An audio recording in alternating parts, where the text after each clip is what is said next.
हम सीखेंगे cube root find करना। क्या सीखेंगे बच्चे? Cube root. ठीक है, किसी भी नंबर का क्यूब रूट कैसे फाइंड करना है। तो सिंपल सा आप ट्रिक समझो। ठीक है, फॉर एग्जांपल मैंने आपको बोला 11 का क्यूब निकालने को, तो 11 का क्यूब क्या होता है बच्चे? 1331 होता है। ये हालांकि मुझे याद है। ठीक है, 12 का क्यूब क्या होता है? आप बताओ क्या होता है 12 का क्यूब? 1724 होता है। ठीक है, 13 का क्यूब क्या होता है? 2195 होता है। ठीक है, 13 का क्यूब देख लेना ये वाला। ठीक है, ये बाकी ये सही है।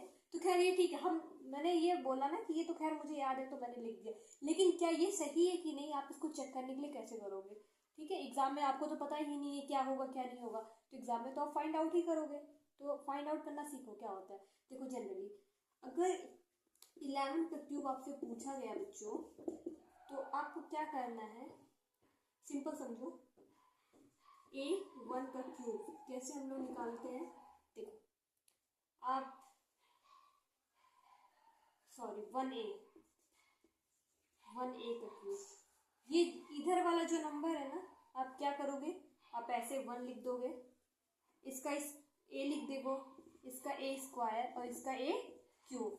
ठीक है, फिर उसके बाद आपको इसका 2 गुना कर देना है, 2 टाइम्स इसको 2A स्क्वायर कर देना है। ठीक है बच्चे, आपको ये रूल है। ठीक है, ये तो आपको रूल है। अब इसको अप्लाई कैसे करेंगे क्वेश्चन पे, आप ये देखो। जैसे मान लो यहाँ पे मैंने 11 लिया है, अनविजिबल प्रॉपरली देख लो आप लोग। चलो छोड़ो, यहाँ नहीं लिखते हम, यहाँ आप लोगों को दिखेगा नहीं, हम यहाँ लिखते हैं 11 का क्यूब अगर निकालना हो हमें तो हम कैसे लिखेंगे। देखो हमने बोला ये जो नंबर है इसको आपको 1 लिखना है। ठीक है, 1 तो हमेशा रहेगा, बाकी वो जो नंबर उसके आगे लिखते रहना है। ठीक है ना, जैसे मैंने बोला 1, तो आप सिंपली 1 लिखोगे, 1 ऐसे लिखोगे, 1 का स्क्वायर 1 होता है, 1 का क्यूब 1 होता है। ठीक है, आपको इसका 2 टाइम्स करना, 1 का 2 टाइम्स करोगे 2 हो जाएगा, और ये यहाँ क्या है? स्क्वायर, यानी इसका स्क्वायर करके 2 टाइम्स, तो इसका स्क्वायर करोगे 2 टाइम्स कितना हो जाएगा? ये ऑटोमेटिक 2 हो जाएगा। ठीक है, ये 1 हुआ, ये 1 हुआ, ये 3 हुआ, ये 3 हुआ, ये 3 हुआ, ये 3 हुआ, ये 1 हुआ। क्या 1331 आ गया बच्चे? आ गया आपका 1331। तो देखो आपका 1331 ये क्यूब है, और यहाँ मैंने मुझे जो कि याद था ये 1331 यहाँ पे है। तो आपने निकालना सीखा कि नहीं सीखा? यहाँ पे 1 आपको हमेशा रखना है, यहाँ पे 1 आपको वो लिखना है जो यहाँ ये पहले है, और इसका यहाँ स्क्वायर करना है, इसका यहाँ क्यूब रूट करना है। ठीक है, और दूसरी बात 1 से लेके 10 तक आपको इसका क्यूब याद होना चाहिए। जैसे 1 का हुआ 1, 2 का 8, 3 का 9, 4 का 64, 5 का 125, 6 का 216, 7 का 500, 7 का 743 हो गया। ठीक है, 8 का 512 हो गया, 9 का 729 हो गया। ठीक है, और फिर उसके बाद 3 का आपको पता है 3 का 900 होता है ना। तो आपको ये 1 to 10, 3 का 900 को मैंने उल्टा बोल दिया, मतलब ये 10 का आपको पता 1000 होता है। ठीक है भाई, आप बताओ 729 ये किसका क्यूब रूट है बच्चे? ये 9 का क्यूब रूट है 729। ठीक है, 512 ये 8 का क्यूब रूट है। अंडरस्टूड? तो 10 का क्यूब क्या हो गया आपका? 1000 हो गया। आई बात समझ में? ये तो आपको 1 से लेके 10 तक क्यूब रूट याद करने ही पड़ेंगे। ठीक है, तो ये आज हमारा ट्रिक रहा जो काफी इंटरेस्टिंग था। ठीक है, आप याद कर लो, सिंपल सी बात मैं आपको बता रही हूँ। आपको 1 एज इट इज रखना है, छोड़ो आपको 1 विरासत में मिली है, 1 आपके चाचा ताऊ ने आपको 1 दे के गए हैं। ठीक है, अरे यार छोड़ो, नहीं समझ में आ रहा है। तुम्हारी बुआ आती है ना घर पे, तुमको पैसा देके जाती है ना, आती है ना, तो ये सोचो बुआ ने तुम्हें 1 रुपए दिया है, बुआ के पास पैसे नहीं है।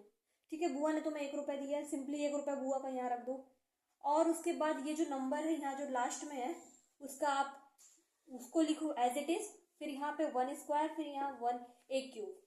ठीक है, आप ऐसे करो, फिर इसका 2 टाइम्स कर दो, इसका 2 टाइम्स कर दो, फिर आप ऐसे यहाँ पे देखो मैंने किया ना, 1 बुआ ने दिया था, ये 1 ऐसे नॉर्मली मैंने 1 लिख दिया, फिर 1 का स्क्वायर, फिर 1 का क्यूब।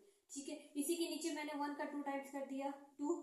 ठीक है, 2 का स्क्वायर है ना ये, और यहाँ 1 का 2 का स्क्वायर ये हो गया, ये रूल आपको याद होना चाहिए कि इसके नीचे इसका स्क्वायर, इसके नीचे इसका 2 टाइम्स, ठीक है ना, इसके नीचे इसका 2 टाइम्स, इसके नीचे इसका 2 टाइम्स, आपको इसी को ऐड करना है। चलो सिंपली हम एक बार 12 को चेक कर लेते हैं, ठीक है। देखो यार मेरा मार्कर हमेशा कंजूसी करता है, खत्म हो जाता है, क्योंकि मैं हमेशा मार्कर अपना फिल करके रखती हूँ, उसके बावजूद हो जाता है, इसमें मेरी कोई गलती नहीं है, ठीक है।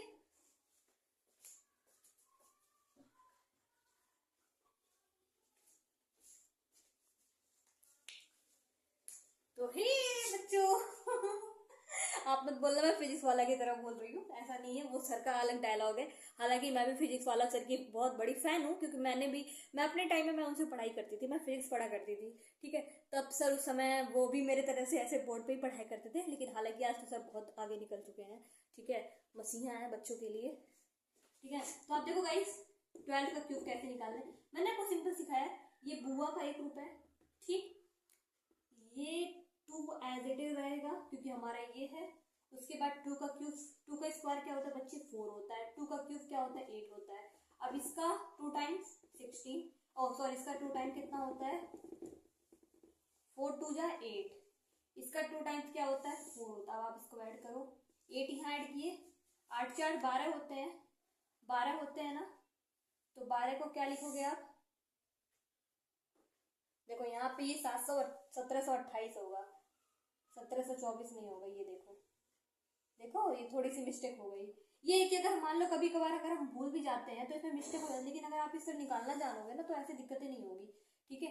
8 4 12 होते हैं ना बच्चे, 2 लिखो, आपको क्यूब आपको पता है कैरी 1 लेना है, ठीक है, कैरी 1 दिमाग में रखो। 4 6 होते हैं, 4 तो 6, कैरी 1 उसका 7, अरे इसका ना कैरी 1 और किसका कैरी 1 और 1 एज यूजुअल, क्या 1728 आ गए आपके, 1728 आ गए बच्चे आपके, बिल्कुल मैम आ गए। तो बस रोना क्यों, किस बात का कम है, आप तो इतना अच्छा मैंने आपको बताया कि यहाँ बुआ का एक ग्रुप है, यहाँ पे ए, यहाँ पे ए स्क्वायर, यहाँ पे ए क्यूब, इसका 2 टाइम्स करो, इसका 2 टाइम्स करो, ठीक है, सिंपली आप ऐसे करो, ठीक है ना। ये आपको क्यूब रूट मैंने फाइंड करना बता दिया, ठीक है। आप बहुत सिंपल वे में आप इस चीज को समझ सकते हो कि जैसे कि आपने देखा एक सिंपल ह्यूमन एरर जो मेरे से हो गया यहाँ पे कि 1728 होता है 12 का क्यूब, ठीक है, मैंने लिख दिया था 1724, ठीक है। अब भाई मेरे को चेक करना तो क्या मैं 2 मिनट में नहीं चेक कर सकती हूँ, बताओ, बुआ का 1 रुपया यहाँ रख के, सिंपल सी बात है ना। तो आप भी कर सकते हो बिल्कुल बेफ्री मतलब बिना झिझक के, बिना टेंशन के आप यहाँ कर सकते हो, ठीक है। तो फिर मिलते हैं कैसे नेक्स्ट क्लिप में, तब तक के लिए ऐसे बने रहिए, हंसते रहिए, खेलते रहिए, कूदते रहिए, और हाँ एग्जाम की तैयारी जरूर करते रहिए, ठीक है। So bye bye and take care.